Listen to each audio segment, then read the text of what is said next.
Good morning students, my name is Vishal Bansal. हमने अपनी accountancy में नॉन प्रॉफिट ऑर्गेनाइजेशन के रिगार्डिंग आपको लास्ट टाइम एक वीडियो अपलोड की थी, जिसमें मैंने आपको बताया था कि नॉन प्रॉफिट ऑर्गेनाइजेशन क्या होती है, नॉन प्रॉफिट ऑर्गेनाइजेशन में कौन सी डिफरेंट टाइप की टर्म्स होती है जो प्रॉफिट ऑर्गेनाइजेशन में फॉलो नहीं की जाती, और नॉन प्रॉफिट ऑर्गेनाइजेशन में कितने तरह के अकाउंट बनते हैं। 3 तरह के अकाउंट बनते हैं, उनके बारे में आपको इन्फॉर्मेशन दी थी, receipt account, income account and balance sheet account. ठीक है, उनके बारे में आप सीख चुके होंगे। तो आइए आज से स्टार्ट करते हैं कि प्रैक्टिकल क्वेश्चन के रिगार्डिंग। इसके रिगार्डिंग हमारी ये वीडियो है सेकंड। तो आज मैं जो आपको टॉपिक कराने जा रहा हूं वो फंड बेस्ड अकाउंटिंग का टॉपिक कराने जा रहा हूं। अगर आप अपने 2020 का भी जो हमारे पास हुआ है पेपर अकाउंटेंसी का, उसमें भी ये क्वेश्चन 4 नंबर का आया हुआ है, आप देख सकते हैं। फंड बेस्ड अकाउंटिंग होती है मतलब कि एक ऐसी अकाउंटिंग नॉन प्रॉफिट ऑर्गेनाइजेशन के अंदर जिसके अंदर हम किसी स्पेशल फंड के रिलेटेड जो है ट्रांजैक्शन करते हैं। स्पेशल फंड मतलब कि जैसे कि आपने कोई रुपया किसी स्पेसिफिक फंड में ट्रांसफर कर रहे हैं और जिस स्पेसिफिक फंड के लिए ये रुपया रखा गया है वो रुपया वहीं पे यूटिलाइज होगा। जैसे पवेलियन फंड हो गया, जैसे कि बिल्डिंग फंड हो गया, जैसे चाइल्ड एजुकेशन फंड हो गया, जैसे कि स्पोर्ट फंड हो गया, जैसे कि कैपिटल फंड हो गया। मतलब यहाँ पे नाम से स्पष्ट हो, जैसे पवेलियन फंड है, पवेलियन फंड मतलब कि ग्राउंड बनवाना है बच्चों का, उसके लिए रुपए रखे हुए हैं, तो उससे रिलेटेड एक्सपेंस उसी में से डिडक्ट होंगे, उससे रिलेटेड इनकम उसी में ही ऐड होंगी, इनकम एक्सपेंडिचर में नहीं जाएगी। ये जो फंड होता है आपको एक तो मेक श्योर करना है कि जो ये फंड बेस्ड अकाउंटिंग होती है उसमें जो फंड होता है वो आपकी बैलेंस शीट में लायबिलिटी साइड में आता है। उससे रिलेटेड जितनी इनकम होती है वो उस फंड में ही जुड़ती है, इनकम एक्सपेंडिचर में इनकम साइड में नहीं जाती है, और उससे रिलेटेड जितने भी खर्चे होते हैं वो खर्चे भी जो है उसी लायबिलिटी साइड में से घटते हैं। तो आइए क्वेश्चन को देखते हैं, उसके वजह से आपको ज्यादा समझ आएगा। मैंने यहाँ पे कुछ 5 केस लिए हुए हैं फंड बेस्ड अकाउंटिंग के, आपको जो है स्पष्ट करेंगे कि किस तरीके से हमें क्वेश्चन करने हैं। सबसे पहला क्वेश्चन है donation for sport fund. Sport fund के लिए 50,000 रुपए आपको मिले हैं। अगर आपको क्वेश्चन में ये चीज दी हुई है तो सीधा बस एक काम करना, बैलेंस शीट आपके पास फंड बेस्ड अकाउंटिंग है, तो मैंने क्या बोला, फंड किस में आते हैं, बैलेंस शीट में। तो लायबिलिटी साइड में यहां लिख दीजिए स्पोर्ट फंड, और स्पोर्ट फंड में 50,000 रुपए उठा करके डाल दीजिए। आपका केस फर्स्ट कंप्लीट। कोई भी फंड आप देखते हैं फंड किस में जाएगा, बैलेंस शीट लायबिलिटी में। तो केस 1 इज कंप्लीट। केस 2 पे आ जाइए। केस 2 में क्या है कि donation for sport fund 50,000, sport fund के लिए डोनेशन मिला है 50,000 का। 10% स्पोर्ट फंड इन्वेस्टमेंट, आपने ना एक स्पोर्ट फंड इन्वेस्टमेंट किया जिसपे आपको इंटरेस्ट मिलता है कितना, 10% की रेट से, और वो कितने की इन्वेस्टमेंट की है, 1 लाख रुपए की, और आपको इंटरेस्ट मिला है ईयर में कितना, 8,000 रुपए का। तो आइए इस क्वेश्चन को कैसे करेंगे, ऐसा क्वेश्चन आपको बुक में मिल सकता है। तो जो स्पोर्ट फंड है वो तो बैलेंस शीट लायबिलिटी में आ जाएगा। जो स्पोर्ट फंड इन्वेस्टमेंट के, इन्वेस्टमेंट तो एक एसेट है ना, तो स्पोर्ट फंड इन्वेस्टमेंट आपकी कहा जाएगी, एसेट साइड में। स्पोर्ट फंड इन्वेस्टमेंट क्लियर है, एसेट साइड में आ जाएगी। कितने रुपए की इन्वेस्टमेंट है, 1 लाख रुपए की इन्वेस्टमेंट है। अब आपने उस पे इंटरेस्ट रिसीव किया, भाई 10% आपने इन्वेस्ट किया था, 1 लाख इन्वेस्ट किया था, उस पे आपको 10% के हिसाब से कितना मिलना चाहिए था, 10,000 का इंटरेस्ट मिलना चाहिए था, लेकिन इंटरेस्ट कितना मिला, सिर्फ 8,000 रुपए का मिला। तो कैसे करेंगे इसके साथ डील। अब देखिए मैंने क्या बोला, स्पोर्ट फंड से रिलेटेड अगर कोई इनकम होती है तो उसी में जुड़ेगी ना, तो उसके लिए जो इन्वेस्टमेंट की गई है उसी से रिलेटेड इनकम है ना, तो इनकम उसी में जोड़ देंगे। एड इंटरेस्ट रिसीव, आपको कितने रुपए का इंटरेस्ट रिसीव हुआ, 8,000 रुपए का, लेकिन मिलना कितना चाहिए था भाई, 1 लाख की इन्वेस्टमेंट की थी, 10% वाली की थी, भाई 10% के हिसाब से 10,000 मिलने चाहिए थे। मिले कितने हैं इंटरेस्ट के, 8 ही तो मिले, 2,000 नहीं मिले, तो 2,000 आउटस्टैंडिंग है, लेकिन कभी ना कभी तो मिलेंगे। तो हम क्या करेंगे, उसे ऐड करके क्या लिखेंगे, आउटस्टैंडिंग इंटरेस्ट। ठीक है, तो टोटल कितने रुपए का आपको इंटरेस्ट मिल गया, 10,000 रुपए का। क्लियर है, यहाँ पे समझ गए। तो 10,000 रुपए जोड़ के आपके पास स्पोर्ट फंड कितने का बन जाएगा, 60,000 रुपए का। क्लियर है। और ये जो 2,000 रुपए आपको कब मिले, कभी ना कभी मिलेंगे, आपकी क्या एक्रूड जो है इनकम है, तो एक्रूड इनकम को भी हम कहा दिखा देते हैं, एसेट साइड में। तो एक्रूड इनकम के रूप में 2,000 रुपए हम डाल। समझ आया स्टूडेंट्स, यहां तक का क्वेश्चन। केस 2 क्लियर है। केस 3 देखिए, केस 3 में हमसे क्या बोला गया है, केस 3 में हमसे बोला गया कि भाई स्पोर्ट फंड एक्सपेंस हुए 5,000 रुपए के, स्पोर्ट फंड एक्सपेंस हुए 5,000 रुपए के। हमारे पास क्वेश्चन में कहीं पे भी स्पोर्ट के लिए कोई फंड नहीं है, तो इन दैट केस अगर ऐसा एक्सपेंस होता है और आपने कोई फंड नहीं बना रखा है तो आप क्लियरली क्या करेंगे, सीधा उसे उठा करके इनकम एक्सपेंडिचर में एक्सपेंस साइड में ले जाएंगे और एक्सपेंस साइड में टू स्पोर्ट फंड एक्सपेंस करके डाल देंगे। कितने रुपए का एक्सपेंस है स्टूडेंट? 5,000 रुपए। समझ आए इतनी चीज? अगर आपने कोई फंड नहीं बना रखा तो उससे रिलेटेड एक्सपेंस इनकम एक्सपेंडिचर में एक्सपेंडिचर साइड में ही चला जाएगा। थर्ड केस क्लियर है। फोर्थ केस पे आ जाइए। फोर्थ केस में क्या, स्पोर्ट फंड है 50,000 रुपए का, स्पोर्ट फंड एक्सपेंस कितना है 5,000 रुपए का। ठीक है, तो इस क्वेश्चन को करते हैं। अब देखिए हमारे पास क्वेश्चन में क्या गिवन है कि स्पोर्ट फंड दे रखा है, तो हम स्पोर्ट फंड को कहां लेकर के जाते हैं, स्पोर्ट फंड को तो बैलेंस शीट में लेके जाते हैं। तो यहां लिखेंगे भाई स्पोर्ट फंड कितने रुपए का है भाई, 50,000 रुपए का है स्पोर्ट फंड, तो लिख दिया।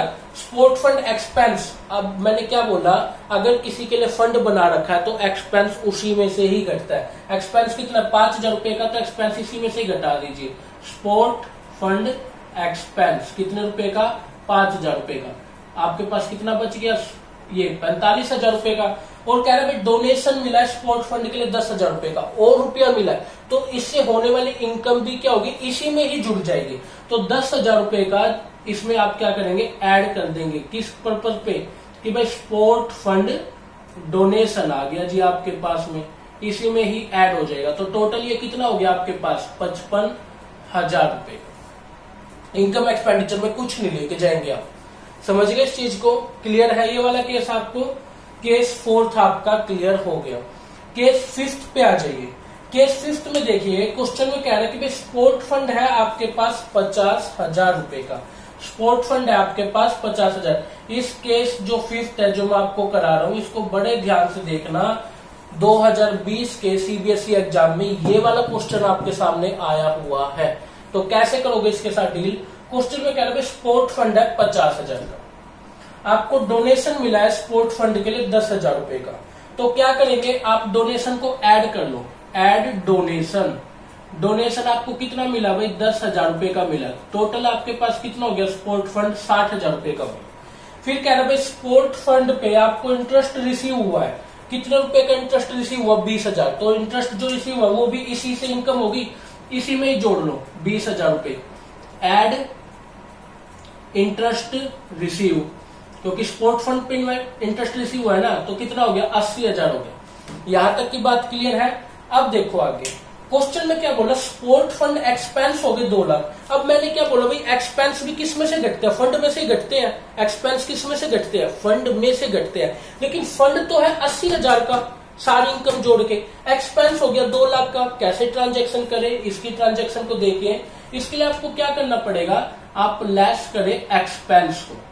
एक्सपेंस 80,000 फंड आपके पास, तो एक्सपेंस भी आप 80,000 के ही घटा दीजिए।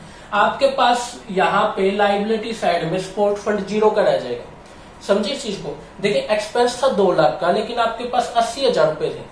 मान लीजिए आपके पास में खर्चा हो जाए 2 लाख और आपके बैंक में 80,000, तो बैंक में से पहले पूरे 80,000 काट लीजिए, अपने बैंक को क्या कर दीजिए, 0 कर दीजिए। और अब आपके पास कितने रुपए का खर्चा और बच गया, 1,20,000 रुपए का और खर्चा बच गया ना। तो उस 1,20,000 के लिए क्या करेंगे, आप अपना इनकम एक्सपेंडिचर है आपके पास में, इनकम एंड एक्सपेंडिचर में आप एक्सपेंडिचर साइड में टू स्पोर्ट फंड एक्सपेंस करके 1,20,000 रुपए डाल दीजिए। समझ गए स्टूडेंट? इसको बड़े ध्यान से करना, फिफ्थ केस आपके पास बहुत इंपॉर्टेंट है। ठीक है, क्लियर है स्टूडेंट? आ गया होगा आपको समझ में? ठीक है, समझ आ गया होगा स्टूडेंट्स आपको। तो किस तरीके से फंड बेस्ड अकाउंटिंग के क्वेश्चन करने हैं। आइए अब एक और इम्पोर्टेंट क्वेश्चन हम डिस्कस करते हैं। वो क्वेश्चन है आपके पास में एंट्रेंस फीस या एडमिशन फीस के रिगार्डिंग। तो ये क्वेश्चन को हम डिस्कस करेंगे। क्वेश्चन में क्या है, सुनिए ध्यान से। एंट्रेंस फीस, एडमिशन फीस दोनों एक ही बात है। और लाइफ मेंबरशिप अलग बात है।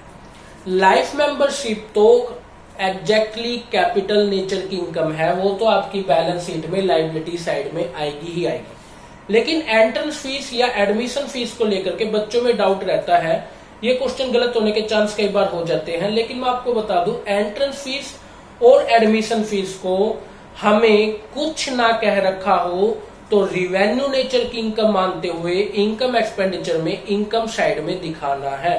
क्वेश्चन कैसे करेंगे उसको ध्यान से देखिए। क्वेश्चन में कहा हुआ कि एंट्रेंस फीस रिसीव हुई है 20,000 रुपए की, और कुछ नहीं कह रखा। एंट्रेंस फीस या एडमिशन फीस रिसीव हुई है, तो इन दैट केस मैंने आपको क्या बोला कि एंट्रेंस फीस या एडमिशन फीस के बारे में बोले और कुछ ना कहे, तो आप यहां लिखिए बाय एंट्रेंस फीस कितने रुपए की रिसीव हुई है, 20,000 रुपए की रिसीव हुई है। तो 20,000 रुपए आप उठा करके डाल दीजिए अपना इनकम एक्सपेंडिचर में इनकम साइड। फिर कह रहे दूसरा केस सुनिए, एंट्रेंस फीस 20,000 रुपए रिसीव हुई है और उसे रिवेन्यू नेचर का ट्रीट करना है। उसने बोल दिया रिवेन्यू नेचर का ट्रीट करना है, तो रिवेन्यू नेचर की जो इनकम या एक्सपेंडिचर होते हैं वो किस में आते हैं, इनकम एक्सपेंडिचर में आते हैं। तो ऑब्वियसली सेम ट्रीटमेंट ही होगा, इनकम साइड में बाय एंट्रेंस फीस करके हम 20,000 रुपए दिखा देंगे। इतनी बात क्लियर है, समझ गए आप। चलिए दूसरा केस भी सेम हो जाएगा, सेम ट्रीटमेंट। फिर कह रहा है कि भाई एंट्रेंस फीस 20,000 रुपए है, लेकिन उसे कैपिटल नेचर का ट्रीट करिए। किस नेचर का ट्रीट करना है, कैपिटल नेचर का। और मैंने आपको क्या बोला, कैपिटल नेचर की जो चीजें आती है वो किस में आती है, बैलेंस शीट में आती है, एसेट या लायबिलिटी में। अगर कैपिटल नेचर की रिसिप्ट है तो बैलेंस शीट लायबिलिटी साइड में, और कैपिटल नेचर का एक्सपेंडिचर है तो बैलेंस शीट एसेट साइड में।